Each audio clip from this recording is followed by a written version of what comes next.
Super Emmy banana pudding பார்க்கலாமா?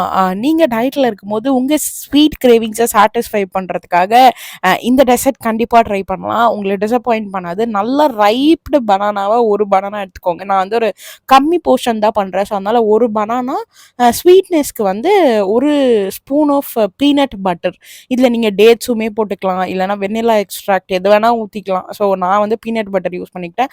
Half a spoon of வந்து cocoa powder just அந்த ஃப்ளேவருக்காக தான். நல்லா ஸ்மூத்தாக பண்ணிவிட்டு அப்புறமா ஒரு கண்டெய்னருக்கு மாற்றிக்கோங்க. இது மேலேயுமே வந்து நான் கொஞ்சோண்டு கோகோ பவுடரை வந்து ஸ்ப்ரிங்கிள் பண்ணிக்கிட்டேன். ஒரு நல்ல ஃபீல் இருக்கும் அப்படின்றதுக்காக. நீங்கள் வந்து டார்க் கெஃபைன் இருக்க எந்த காஃபி பவுடர் கூட வந்து ஸ்ப்ரிங்கிள் பண்ணிக்கலாம் கோகோ பவுடருக்கு ரீப்ளேஸ்மெண்ட்டாக. இது ஒரு 3 hours வந்து ரெஃப்ரிஜரேட் பண்ணி நல்லா யம்மியாக ஜாலியாக நல்ல ஒரு மீல் எடுத்துக்கிட்டு அதுக்கப்புறமா ஒரு ஒரு ஸ்கூப் ஆஃப் இந்த மூஸ் சாப்பிடலாம். இது வந்து பெஸ்ட் ரீப்ளேஸ்மெண்ட் அப்படின்னு சொல்லலாம் ஸ்வீட்க்கு. ஸோ உங்களோட கிரேவிங்ஸை சாட்டிஸ்ஃபை பண்ணுச்சா இல்லையான்னு கமெண்ட்ஸில் சொல்லுங்கள். ட்ரை பண்ணிவிட்டு இன்னொரு வீடியோவில் பார்க்கலாம். Bye bye மக்கள்ஸ்.